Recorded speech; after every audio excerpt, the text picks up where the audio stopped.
3:02 a.m. The cabin rattled under a barrage of shrieking winds, snow clawing at the windows like desperate fingers. Ethan Callahan jerked awake in the dark. I'm not No gonna hurt gentle you. easing in, just a rush of adrenaline and the cold press of solitude. He'd learned to sleep light since Anchorage's last winter nearly broke him. The power flickered, blue light strobed across the log walls, then silence, except for the deep groan of ice settling. He barely registered the next sound, frantic barking, high and sharp, followed by claws scraping across his porch. Ethan's heart stuttered. It didn't sound like a coyote or wolf. There was something else, a panic edged with exhaustion. He rolled out of bed, gun holstered, flashlight gripped tight. Every muscle screamed at him to stay put. Protocol: never open the door during a blizzard. Not out here where the woods swallow mistakes. But the barking, so close, then softer, like someone was losing a battle just outside his door. He hesitated, breath fogging in the dark. But the noise stopped abruptly. Ethan edged to the threshold, palm slick on the old brass handle. Outside, the world was a chaos of swirling white, snowflakes tumbling in frantic spirals. Then the flashlight beam found them. A German shepherd, gaunt and shivering, half collapsed on his steps. She was shielding two tiny puppies with her battered body, her sides heaving, fur rimed with ice. He froze.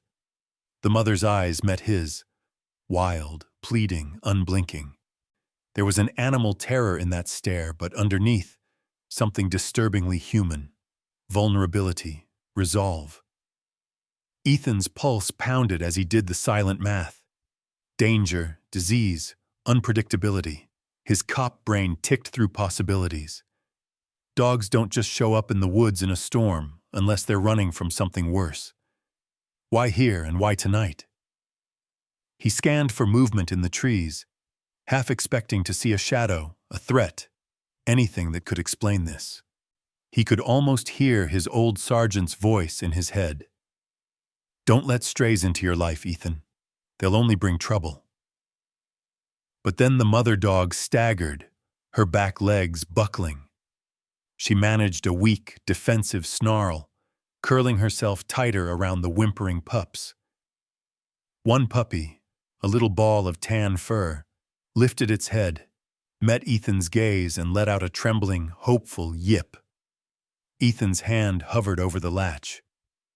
Risk letting them in, or risk leaving them to freeze, knowing what that would mean in a night like this. He wasn't sure which fear was sharper, the fear of what waited outside, or the fear of inviting in a mess he couldn't handle. In the corner of his mind, old grief flickered. The night he lost his partner, the kind of loneliness that followed you into your dreams. The blizzard outside was nothing compared to the storms that lived inside. A gust of wind nearly blew the door in. The mother dog's strength failed. She dropped onto the steps, eyes never leaving his. A choice. No turning back. Ethan took a deep breath and opened the door. Instantly, the cold knifed through him. He squatted, arms out, moving slowly. Hey there. It's okay. His words disappeared into the storm. The shepherd snapped at his gloved hand, weak but protective.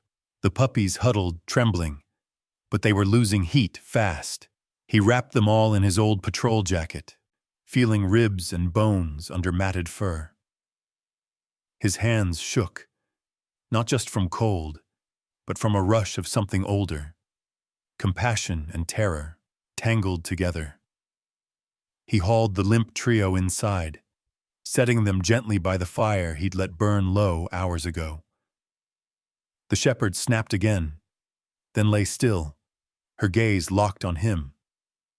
Ethan found himself talking to her, words tumbling out. You picked one hell of a night. She blinked, head low, but the tension in the room shifted.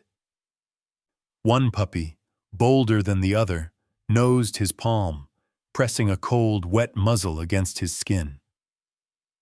For a split second, Ethan felt the walls around his heart crack, just a hair. In that moment, he realized these dogs hadn't just stumbled out of the wild. Someone had put them in danger, pushed them past the edge. And now, they'd landed, of all places, at his door. The blizzard screamed on, rattling the glass. Ethan moved quietly, building the fire, laying blankets out. The mother dog watched every move, body rigid, but her eyes, wary, haunted, never left his. He caught the glint of a wound on her leg, fresh and ugly, and felt a cold dread settle in his chest. Who was she running from? And what had happened out there in the dark, before they reached him? As dawn hovered somewhere far away, Ethan sat back against the wall, watching the tiny family. He knew he'd crossed a line tonight, broken protocol, opened his home, and, just maybe, let the first flicker of hope into a place where only loneliness had lived for far too long. But as he listened to the storm and the quiet, ragged breathing of the shepherd and her pups, another question gnawed at him, cold and sharp. Had he just invited a different kind of danger into his life? He didn't have the answer. But in the frozen stillness, surrounded by broken souls and battered hope, Ethan realized he was no longer alone in his cabin or in his pain. The wind howled, rattling every window pane, as if warning Ethan Callahan that this night would change more than the weather. He hunkered close to the fire, sweat prickling beneath his uniform shirt despite the cold. The two puppies, pressed close to the mother's belly, shivered so hard their tiny paws drummed against the floorboards. The mother, he'd later call her Freya, lay stretched in a half-moon shape, her eyes flickering between Ethan and the door, never truly at ease. Ethan's phone lay dead on the table, power out, cell towers unreliable in this part of Anchorage during storms like this. Even if he could call animal control, no one would risk the roads tonight. For a moment, he considered packing the dogs back into the cold, shutting the door, pretending this had never happened. But as he looked at the wounds along the shepherd's leg, the idea was as impossible as asking winter to let up early. Freya snapped when he knelt near, lips curling over yellowed teeth. Her body was failing, but her spirit burned, every ounce of strength saved for her puppies. Ethan held up both hands, talking in the calm, low voice he'd used in hostage standoffs. "I'm not your enemy. I just want to help." The words sounded silly, almost embarrassing, but something in his tone made Freya's growl falter. She let him slide a bowl of water closer, though her gaze stayed hard, unblinking. He knelt beside the pups, one bold, one timid, heart thudding. He knew the risks: rabies, disease, a panicked bite. But compassion overrode training tonight. He found a clean towel and dabbed at the mother's bleeding leg. The wound was jagged and fresh, likely from a fence or worse. As he worked, Freya's jaw trembled. But she didn't attack, just shivered violently, pressed tight to her babies. When Ethan finished, she gave a single, exhausted huff, a surrender, not trust. Ethan wrapped the puppies in his old patrol jacket, its patches frayed but still thick with warmth and the scent of years on the job. The bolder pup, Willow, he'd decide later, squirmed from the folds and clambered onto Ethan's lap, bold and nosy. The timid one, Scout, tucked in tighter, only peeking when Willow licked Ethan's hand with a sandpaper tongue. For a second, Ethan smiled, feeling something loosen inside him. Then reality crashed back in. He checked the door again, more out of habit than hope. The snow was piling up against the porch, drifting high enough to half-bury the steps. There'd be no leaving. Not tonight. not even if he wanted to. And if whoever Freya had been running from was still out there, he was now just as trapped as she was. His thoughts spun to protocol. What would the chief say? Officer Callahan, you risked exposure to God knows what. You broke quarantine. You jeopardized your own safety. He could almost hear the words, sharp as the wind that screamed through the pines outside. But then Willow pawed at his sleeve, tiny and determined, while Scout pressed into his ribs, shaking so hard Ethan could feel the tremors through his bones. For all his years in uniform, all his efforts to wall off pain, he couldn't ignore the simple truth. In this blizzard, no one else was coming. Freya coughed, a wet, rasping sound. He reached for his first aid kit and went to work with slow, deliberate care, pressing a damp cloth against her wound and muttering stories about his old partner, Tommy, how they used to drive these roads in all kinds of weather, how Tommy hated dogs but loved to feed the strays outside the station. The words tumbled out, unexpected and raw, as if confessing to the dog was somehow safer than to any living human. Freya's ears twitched. She let him tend her, though her eyes flicked constantly to the door. Each time the wind slammed against the cabin, she growled, a low, warning rumble that made Willow hunker and Scout whine.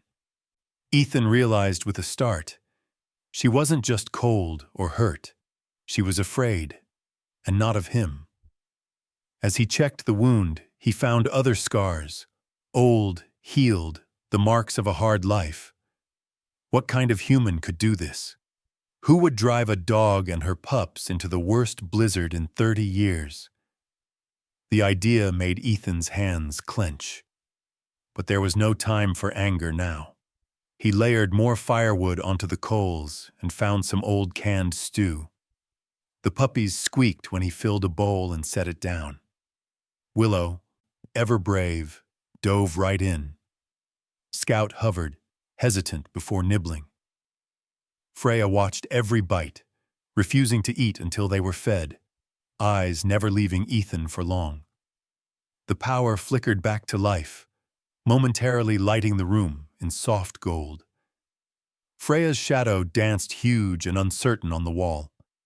Ethan found himself tracing the tag on her collar, cold metal, worn smooth. It was stamped with something odd, a number, and a name, Axel. Axel? Was that her name or someone else's? And if she'd come this far, hurt and desperate, what kind of trouble was at her heels? He set the tag aside for now, making a mental note to run it through department records if the lines ever came back up. But the questions gnawed at him. Who was Axel? Why abandon such a dog? And if they were hunting her, would they stop just because a blizzard stood in the way? He paced the cabin, tension singing in his muscles. Each time he paused at the window, snow lashed the glass, distorting the darkness outside. He couldn't see past the porch, couldn't know what waited in the trees. But inside, for a fleeting moment, there was warmth. 3 souls huddled together by firelight, sharing the same hope for survival. As dawn threatened on the horizon, Ethan made his choice final. He wasn't turning these dogs out, not now. He'd shelter them, defend them, no matter what trouble followed. He was all they had. And, he realized with a bitter smile, maybe they were all he had too. Night pressed heavy on Ethan Callahan's cabin, the blizzard refusing to let up. The silence, when it finally came, felt thick, soaked in exhaustion, worry, and something far older Ethan had stopped naming. He sat cross-legged on the wooden floor, close to the hearth, hands wrapped around a chipped mug of coffee gone cold. Behind him, the room was painted in shadows and the faint blue flicker from the propane lantern. The puppies, Willow, already bold, and Scout, trembling but curious, huddled at Freya's belly. She licked their ears, making quiet, guttural sounds that vibrated through the silence. Every few moments her head jerked up, ears swiveling toward the smallest creak or gust. Ethan felt her anxiety echo in his own pulse, an old cop's muscle memory, always listening for trouble, even in the softest hours. He watched Freya, studied her battered frame in the uneven light. Beneath her matted fur, scars lined her ribs and legs, old wounds, healed without tenderness. The fresh wound on her thigh oozed, but less now thanks to his careful cleaning. He'd wrapped it as best he could with strips torn from an old t-shirt, slow and steady so she'd know he meant no harm. It wasn't lost on Ethan how much trust that took. He could see it, the flickering war between her mother's love and her suspicion of men, of uniforms, of anyone who'd ever raised a hand instead of help. He respected that. It made something ache in his chest.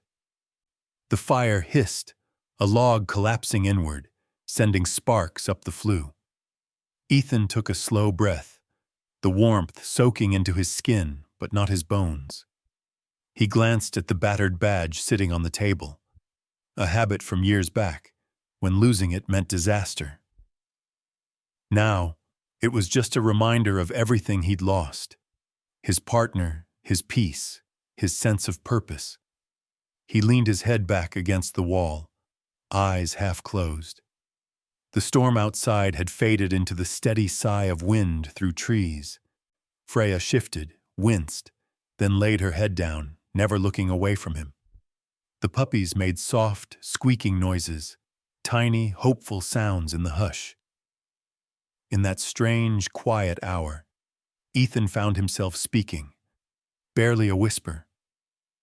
I had a partner once, Tommy. He was the one everyone called when things went wrong. Kept a bag of peppermints in the cruiser. Said it calmed his nerves. He didn't make it through our last winter together. The words trembled, raw, but Freya just listened, her breathing steady. Ethan swallowed, voice softer.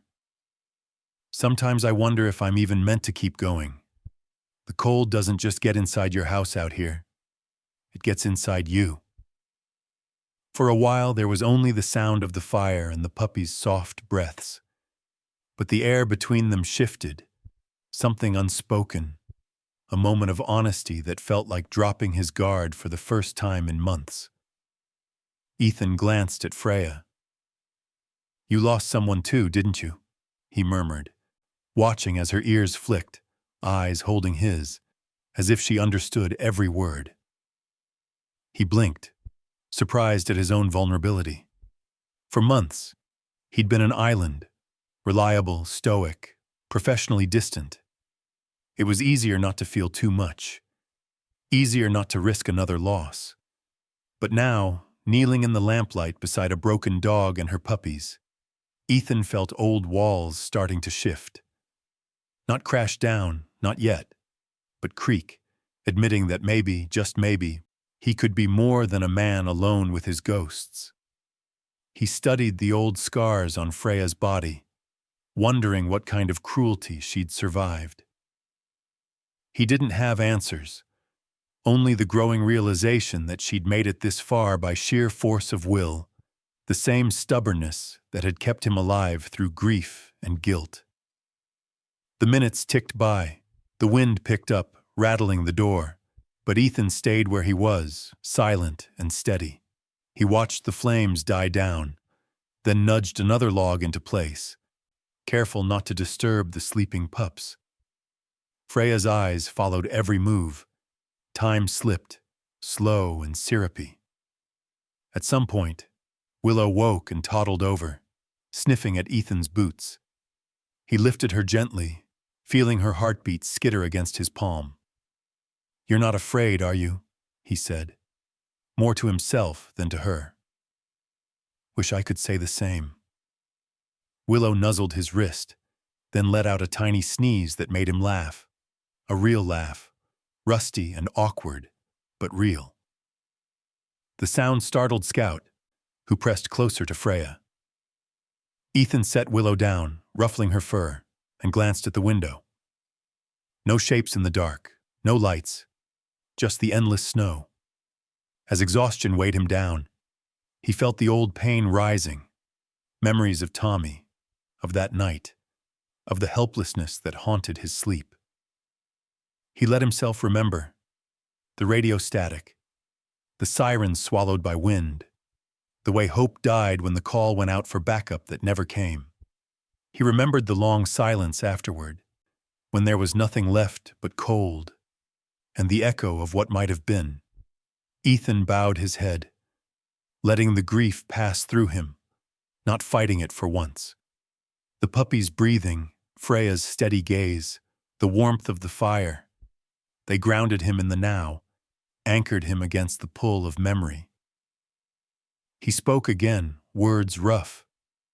If helping you helps me, if that's all I can do, maybe it's enough. Freya's tail thumped, almost invisible, just once, a gesture so small, so tentative. But Ethan felt it like the promise of spring beneath the snow. He sat with them through the last hours of darkness, tending wounds, whispering stories, keeping the fire alive. The storm eased, morning not far off. For the first time in a long time, Ethan let himself hope, not for miracles, but for small mercies, a new day, a second chance, a little warmth shared between survivors. Outside, the world was still locked in ice, but inside, in the glow of the dying fire, Ethan realized that maybe the long night was what he needed to begin again. Dawn crawled slow and gray over the snowbound woods, filtering through frost-bitten glass. When Ethan Callahan finally stirred from his uneasy rest, the cabin felt smaller, quiet, still, and somehow different. The blizzard had passed. In its wake, the world outside was muted, wrapped in a thick, blue-white hush. It was the kind of silence that follows survival. Ethan knelt by the fireplace, coaxing the last of the coals back to life.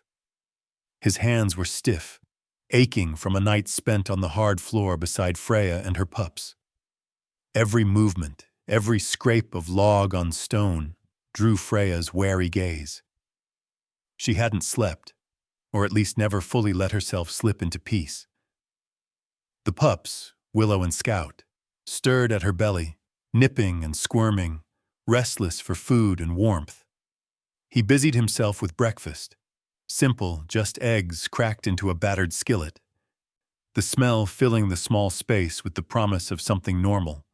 He tried to move quietly, giving the dogs space, but Freya's eyes followed him everywhere, sharp and calculating.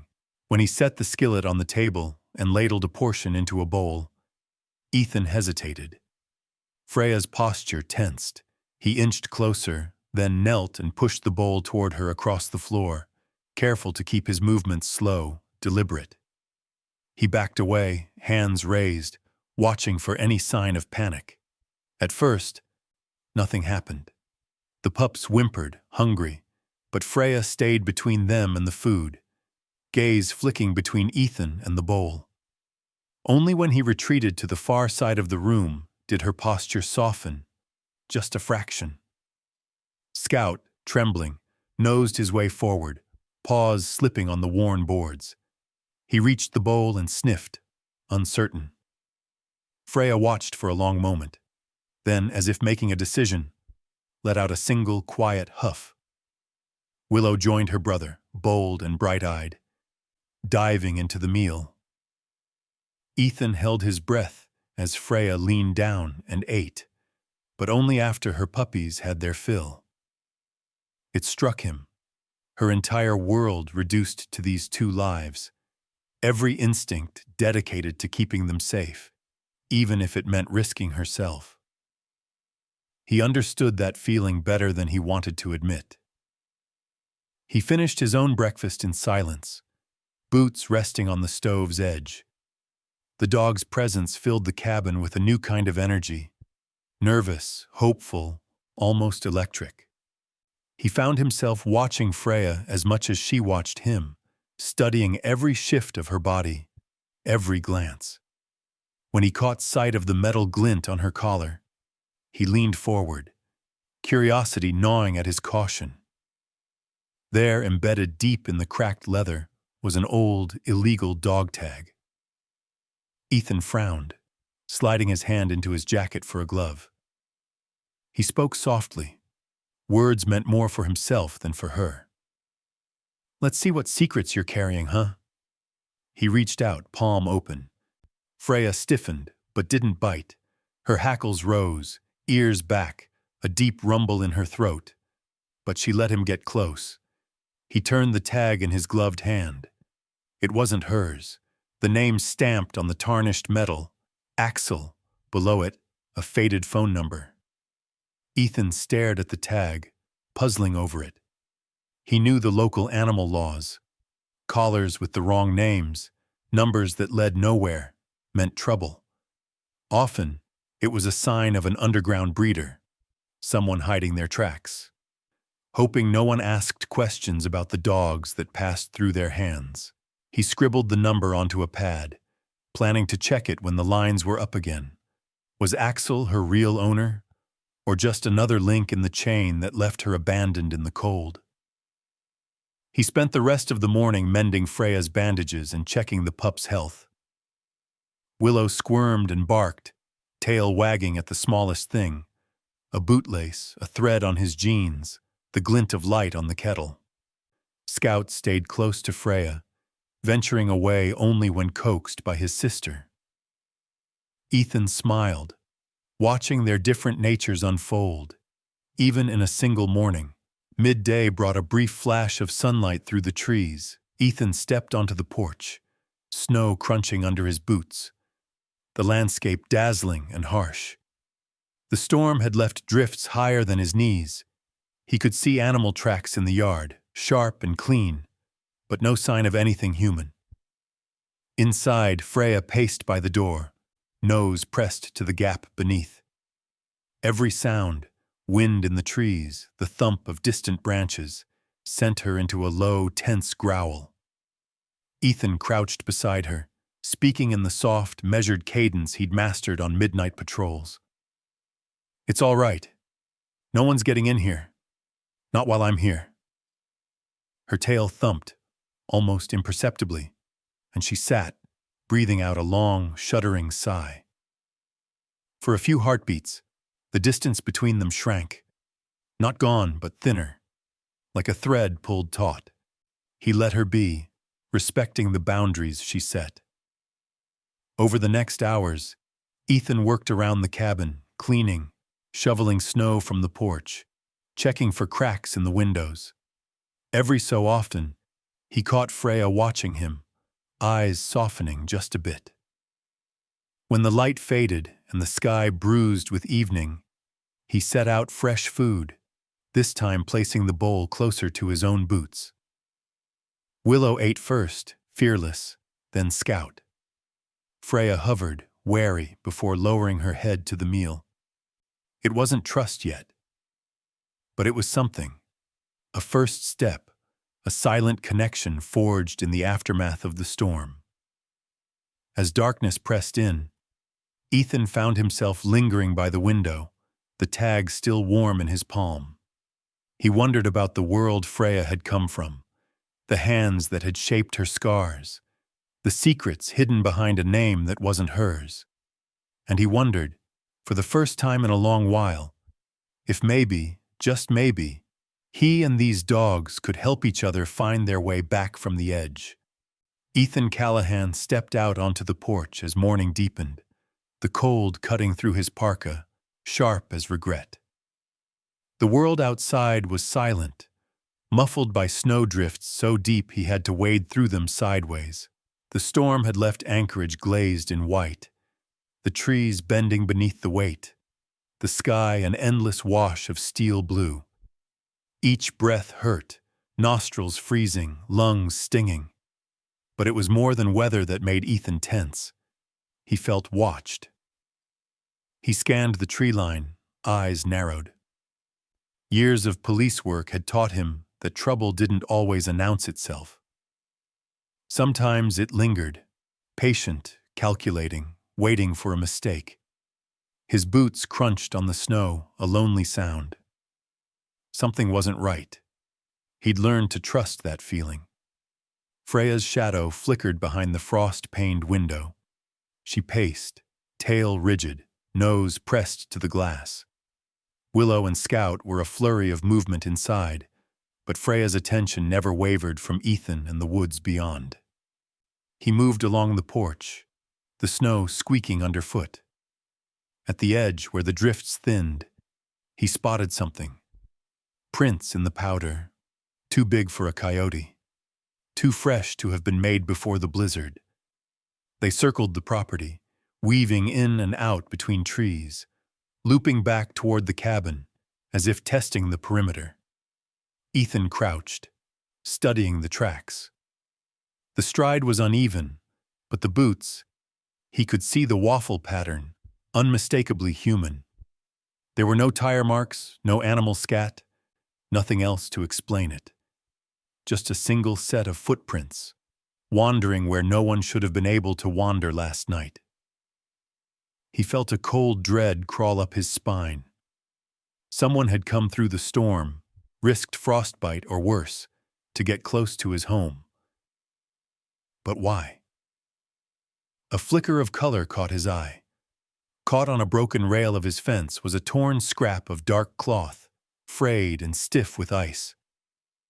Ethan pulled it free, turning it over in his hands. It looked like part of a jacket sleeve, torn recently. He sniffed. There was the faint tang of oil and something sour, unmistakably human. He glanced back at the cabin. Freya was at the door now, barking low, ears pinned flat. Ethan slipped the cloth into his pocket, heart beating faster. It was evidence. And in a blizzard this remote, evidence meant someone had come close. Maybe even tried to get in. He scanned the woods again. The trees pressed close, heavy with snow, each one a hiding place. He called out, his voice slicing the quiet. "Hello? Anyone out there?" Only wind answered. Inside, the tension was palpable. Freya paced the living room, hackles raised. The pups picked up on her anxiety. Willow whined, nudging Scout, who retreated beneath a chair. Ethan knelt by Freya, speaking softly. "Easy, girl. I'm here, I promise." His own words sounded strange. He wasn't sure if he was comforting the dog or himself. He sat at the kitchen table, the scrap of cloth spread out beside his battered notepad. He wrote down everything. Description of the footprints, the exact spot on the fence, even the direction they came from. Cop instinct. If things went sideways, details would matter. He tried the phone again, still dead. The isolation pressed in, sharper than before. He stared at Freya's collar, running his thumb along the tag marked Axel. It felt heavier now, the mystery deepening. Why had someone chased her through a blizzard? Who could risk that for a dog? Freya crept closer, sniffing his coat. Her body tense, but her eyes trusting just a little more. Ethan let her, saying nothing, letting silence do the work. Sometimes that was all there was. Quiet understanding in the face of things you couldn't explain. He poured himself another cup of coffee, watching as Willow finally coaxed Scout from beneath the chair. The pups tumbled together, knocking over a boot, their play a small patch of light in the gray morning. But the peace was thin. Each time the wind rattled the window, Ethan's heart jumped. He found himself double-checking locks, loading his service weapon, moving with a caution he hadn't felt since the worst nights on patrol. He checked the back door, then the cellar, every instinct screaming to be ready. He kept glancing at the evidence on the table. The tracks, the cloth, the fear in Freya's eyes. He understood the feeling of being hunted, of knowing safety was an illusion that could shatter with a knock on the door. The day dragged, heavy and slow. He checked the perimeter every hour, looking for new prints, listening for engines or voices. Nothing but the slow settling of snow, the crack of branches, the distant call of a raven. As the sun slipped behind the mountains, turning the sky pink and gold, Ethan finally let himself relax, just a little. He logged the evidence, tucking the cloth into a sealed bag, scribbling a report he might never file. It was a ritual, one that made him feel useful, that gave the fear somewhere to go. Inside, Freya finally curled up by the fire, Willow and Scout flanking her. Ethan sat on the floor beside them, the warmth of their bodies bleeding into his side. He let himself believe for a moment that they were safe. But he knew better. Someone was out there. Someone who'd braved the cold and darkness, who wanted what was now sheltering under his roof. Still, a flicker of purpose glowed in Ethan's chest. Protecting Freya and her pups wasn't just an act of compassion. It was a mission. And for the first time in a long time, that mission made him feel alive. The cold was different that afternoon. Crisper, the kind of cold that amplified every sound in the woods and turned Ethan's nerves raw. He could feel the shift as soon as he stepped onto the porch to sweep snow from the steps. The air didn't just bite, it pressed, thick with the memory of the fresh tracks he'd found hours earlier. Ethan's boots left a careful trail around the house, circling back to the spot where he'd found the torn scrap of cloth. He crouched low, studying the snow, trying to read the story written there. There were no new prints. Maybe the visitor had been scared off, or maybe they were just waiting for the right moment. Instinct said the latter. Inside the cabin, Freya barely let him out of her sight. Her wound was healing, but she limped when she walked, pacing the window, hackles raised, every so often pausing to check the door. The pups mirrored her tension. Scout, usually timid, whimpered if Ethan left the room for too long, and Willow stayed close to her mother, every hair on her tiny body bristling. Ethan did what he could to calm the air. He built up the fire, cooked a fresh pot of stew, and turned on the battery radio for a few minutes of static-laced news. Anchorage was still locked down by the blizzard. Power lines out, roads closed. No help coming soon, not for miles.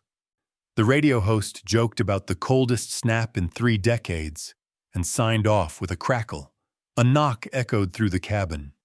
Not the wind, not an animal, deliberate, sharp, and impatient. Ethan moved with the efficiency of a man trained for trouble.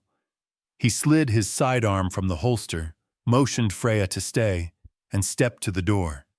He peered through the frosted pane, heart thudding, breath stilling. A battered red pickup sat at the end of the drive, engine idling, exhaust curling into the sky.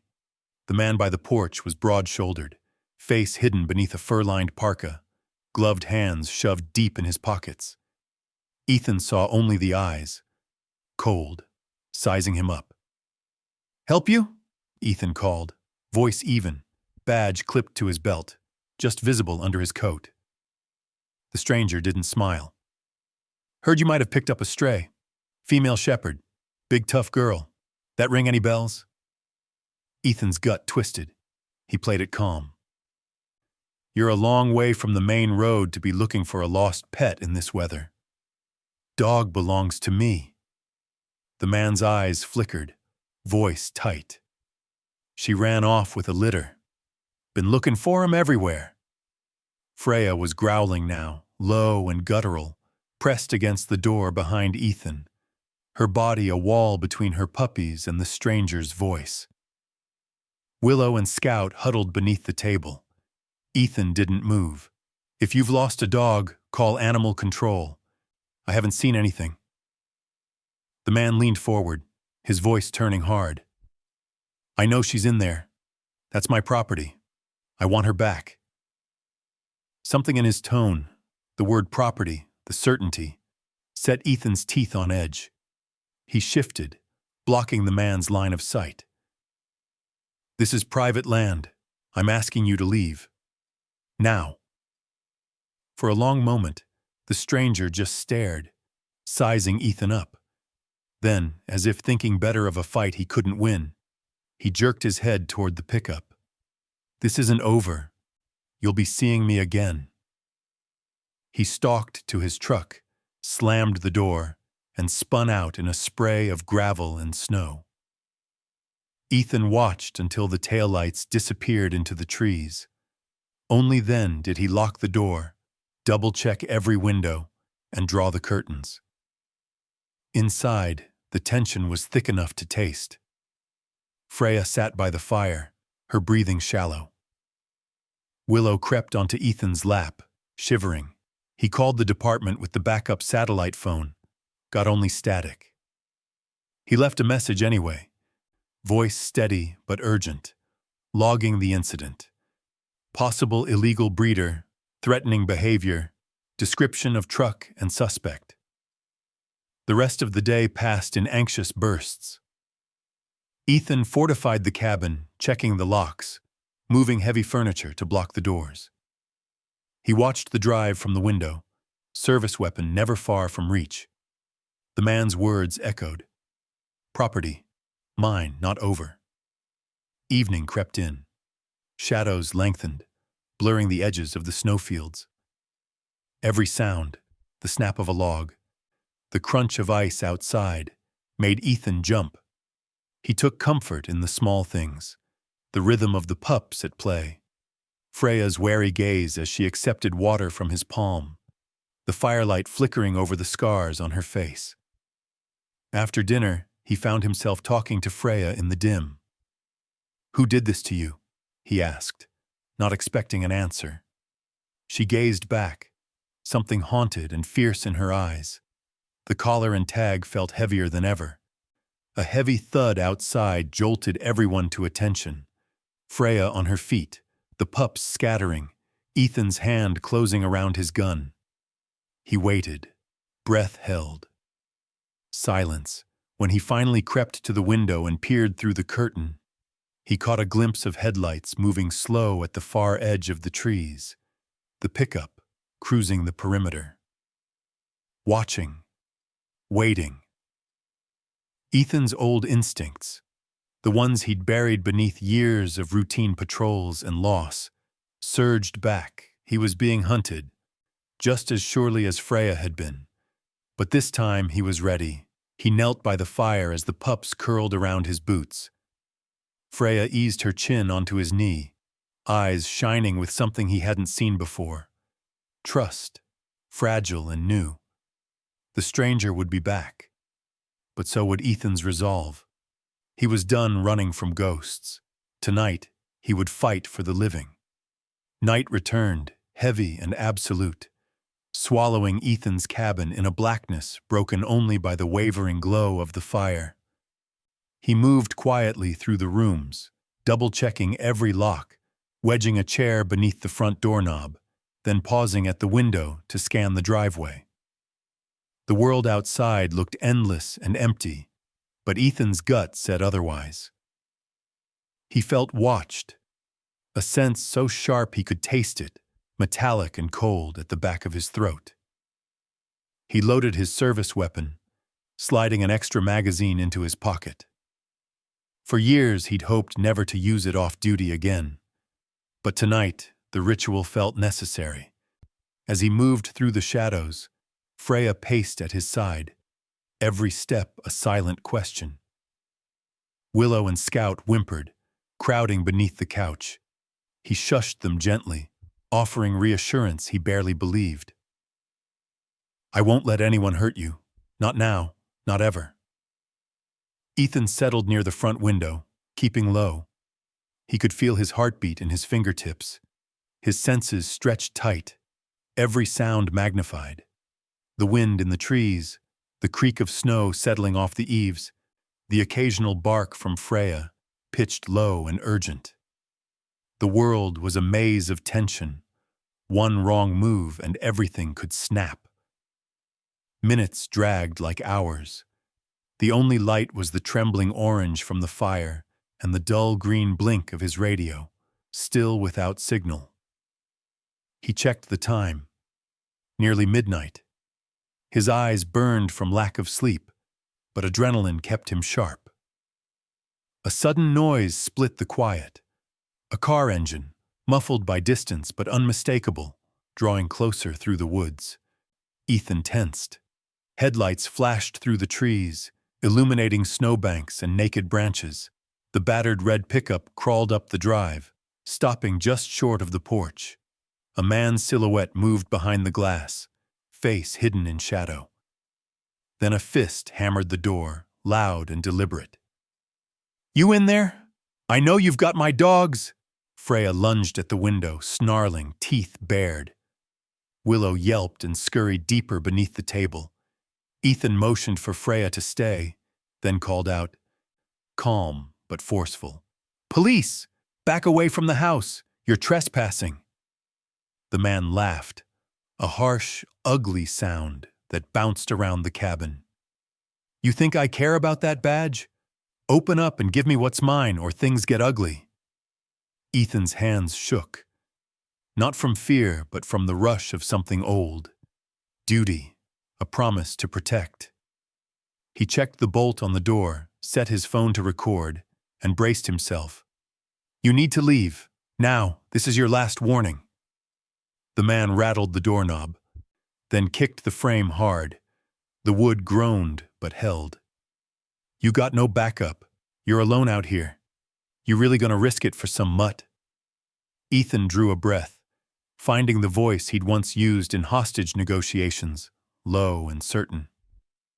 "These dogs aren't yours. The law will deal with you. Step away from my property, or I'll defend myself." Inside, Willow whimpered, and Scout shook so badly Ethan could see the quiver in his shadow. He hated the fear in their eyes, hated the memory of every helpless moment when help didn't come fast enough. He knelt by Freya, laying a steady hand on her back. She stopped barking, settling beside him, ears back but eyes locked on the door. The man outside tried the handle once more, then circled the house, boots crunching in the snow. For a moment, everything was silent except for the pounding of Ethan's heart and the wind at the windows. He waited, counting his breaths, refusing to move from his position between the door and his charges. Suddenly, glass shattered, a rock thrown through the side window. The man's voice cut through the night. "Last chance, cop! Give me the dog or I come in!" Ethan pulled the gun from its holster, voice rising. "One more step and I'll fire! This is your final warning!" For a long, burning moment, the world held its breath. But the man hesitated. Maybe it was the badge. Maybe the sight of Freya, wild and unyielding, her body planted between Ethan and the shattered window. Maybe it was something in Ethan's eyes, a promise that this time there'd be no surrender. Headlights flickered again as the truck reversed, wheels spinning, snow spraying in the darkness. Then the engine roared, fading into the woods. Ethan slumped to the floor, breath ragged.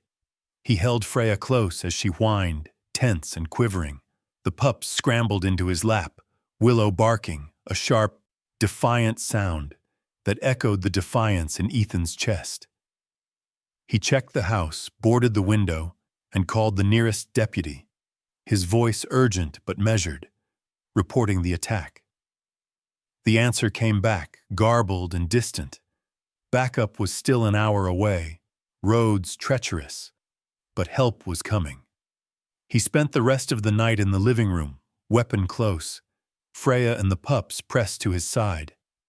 Every so often, he scanned the woods for lights, but the night remained empty, the danger past, for now. Ethan knew it wasn't over, but in the stillness after violence, he realized something had shifted. He'd stood his ground, not just for the dogs, but for himself.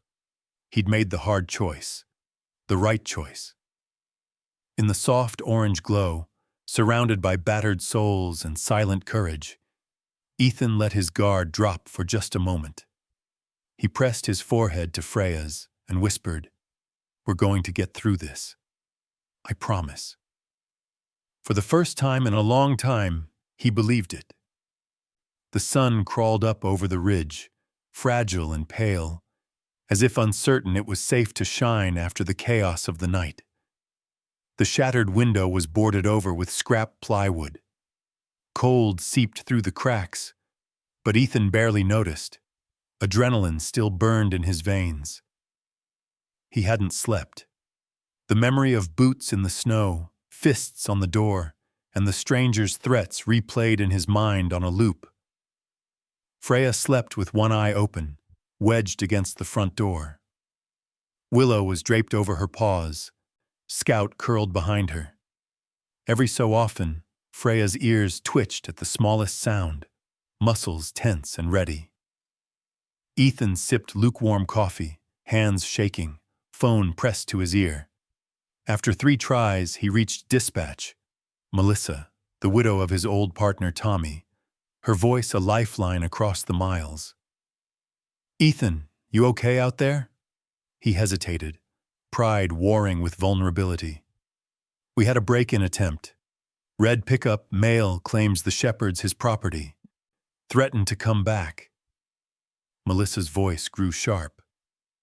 "Backup's on the way, but with these roads, could take a while. I'll call animal control too, make it official. Ethan, just remember who you are. You've handled worse." Her words hit him harder than he expected, stirring the core of someone he used to be. Patient, strategic, a negotiator who de-escalated chaos. He needed to remember that man now. He hung up and moved through the house, double-checking locks, repositioning the furniture. He rigged an old hunting camera above the porch and checked his body cam, then set it on the table, blinking red and ready. He wanted every word recorded. The pups whined for food. Willow yipped as Ethan scooped her up and carried her to the bowl. Freya hovered, every muscle alert, her trust in Ethan a fragile thread. He knelt beside her, stroking her fur, feeling the tension in every sinew.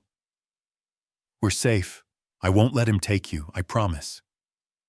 Freya pressed her nose into his palm, a soft, wordless vow. Hours passed, slow and thick with worry. When the sun reached its peak, snow crunched on the drive. The red pickup was back, engine snarling.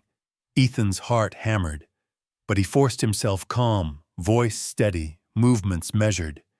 He slid his badge into view, switched on the body cam, and opened the front door just enough to face the man through the crack. The stranger's face was clearer this time. Thick beard, broken nose, anger burning in his eyes. "You recording me now? Fine. That's my dog. Hand her over." Ethan's answer was pure authority. "You're trespassing, and you're being recorded. Police and animal control are en route. If you step onto this property again, you'll be arrested for assault and attempted burglary." The man sneered, trying to bluff. "You really want to risk your job over a mutt? You have no idea who you're messing with. That dog's worth more than you'll make in a year." Ethan didn't flinch. "You're done. Leave, or you'll be facing a whole lot more than me." The tension thickened. Seconds stretched. For a heartbeat, Ethan saw the man's uncertainty. Then a flash of rage. "This isn't over! You hear me?" He stormed back to his truck, tires spitting snow, and vanished down the road. Ethan watched until the exhaust was gone, then slumped against the wall, every muscle trembling. Minutes later, the cavalry arrived. Animal control first, then 2 troopers, faces red from the cold and frustration at the delay. They took Ethan's statement, photographed the broken window, bagged the cloth scrap from the fence, and took the number from Freya's collar. Ethan described everything: the threats, the previous night's standoff, the man's claim of ownership. The animal control officer, a young woman named Grace, knelt and scanned Freya's microchip. The scanner beeped. "She's not Axel, she's Freya." Her voice softened. "She's listed as stolen from an illegal breeding ring north of Fairbanks.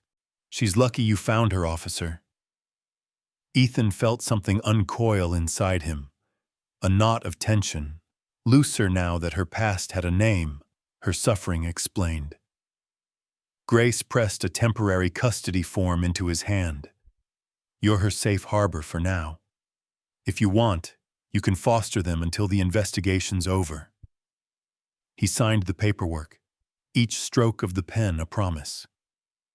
"She's not going anywhere." Freya seemed to understand. She pressed her head into Ethan's thigh, sighing deep. The first sign of ease since she'd arrived. Cleanup was slow. Troopers dusted for prints, canvassed the woods, collected everything Ethan had saved. They left just before dusk, lights flashing away down the winding road, promising to keep watch for the truck. As darkness crept back in, Ethan stoked the fire, poured fresh kibble, and watched Freya nudge her puppies into a warm heap. His hands shook, but not from fear. It was adrenaline, relief, pride, the strange hope that maybe the cycle was ending. He knelt, resting his head against Freya's. "You're safe now," he whispered. "No one's taking you from me.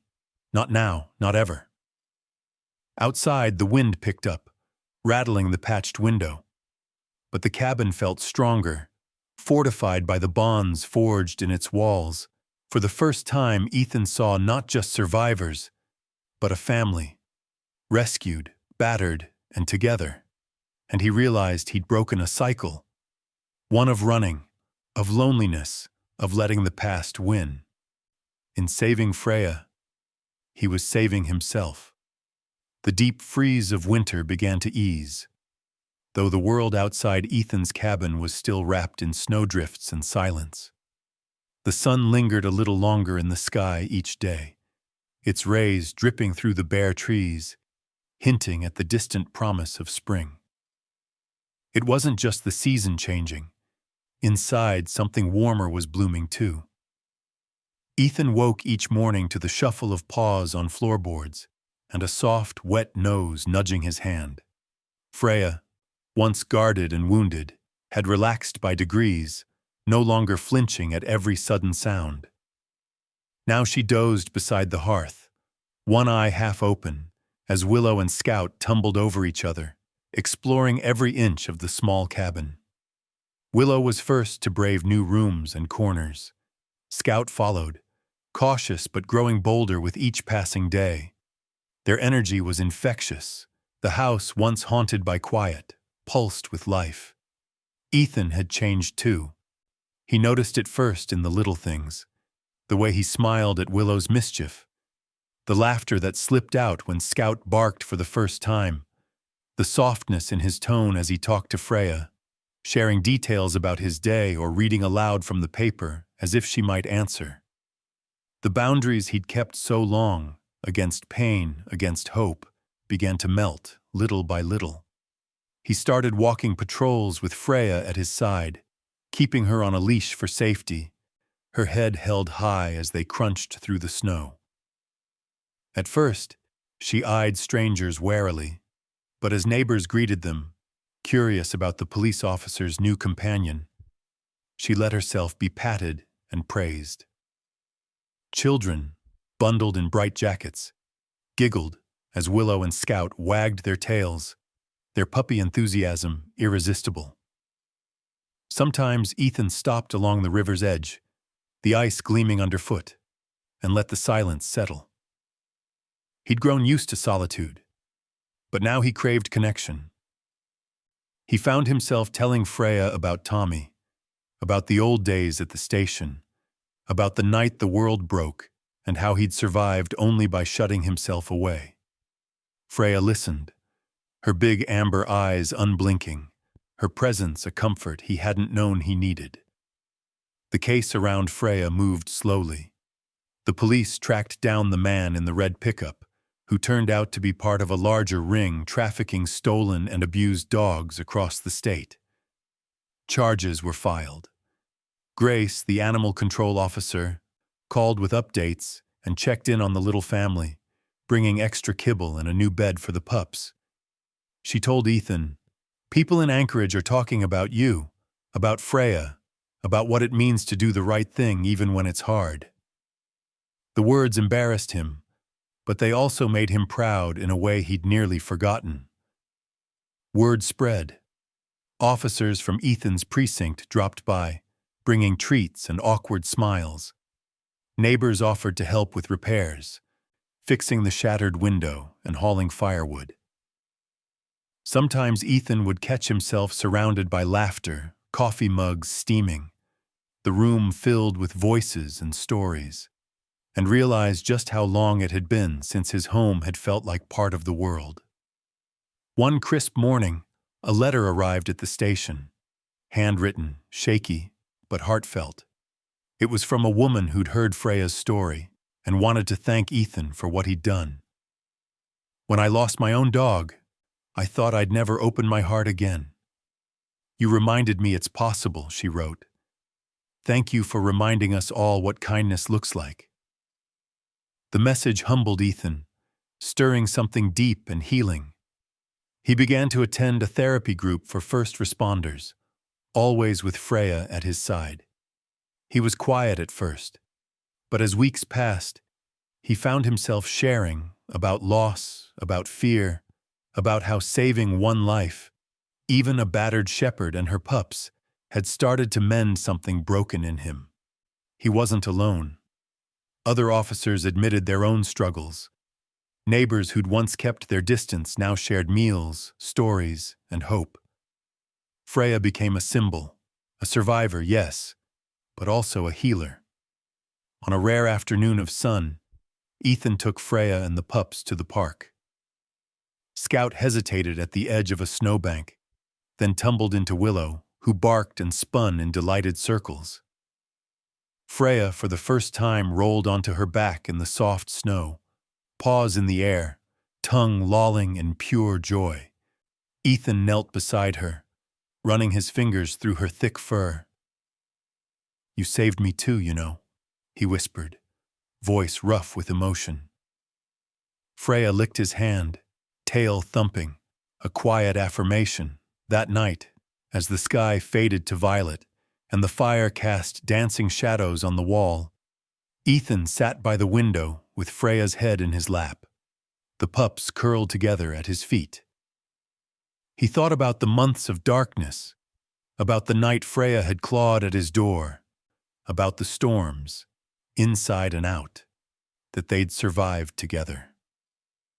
He understood now. True healing was never a one-way street. Saving Freya and her family had forced him to open his heart, to risk pain for the hope of something better. He saw it mirrored in every small act, the way Freya trusted him now, the way Scout chased the world with new confidence, the way Willow dared to be brave. And in that shared, silent space, Ethan realized that love, messy, imperfect, and hard-won, was the only thing that truly thawed the coldest winter.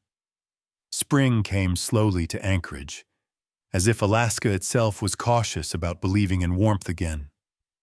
The days stretched longer, the sun lingered later on the horizon, and meltwater trickled beneath the snowbanks in the woods surrounding Ethan's cabin. Icicles slipped from the eaves, plopping into puddles. Sap rose in the trees. Life was waking up everywhere. Inside, Ethan's cabin was no longer just a place to endure the cold.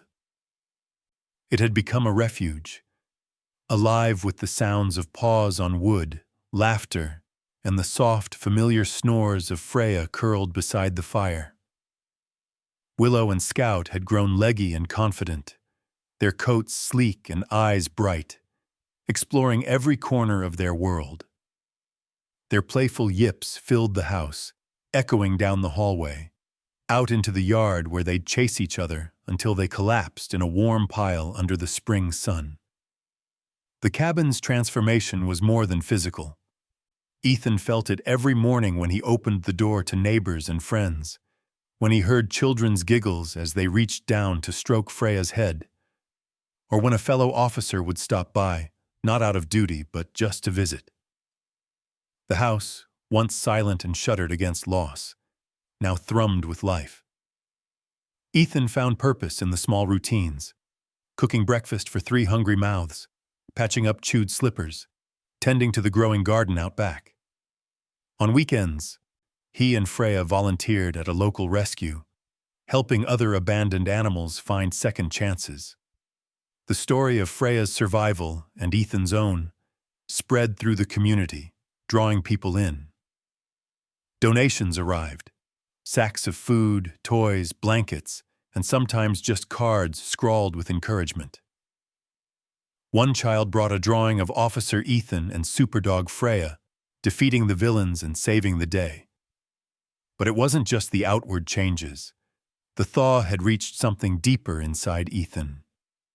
Where grief once echoed, sharp, relentless, now grew a quiet peace. He felt it every time he looked at Freya, saw her eyes meet his without fear, or when he found Scout curled on his lap, Willow asleep on his boots.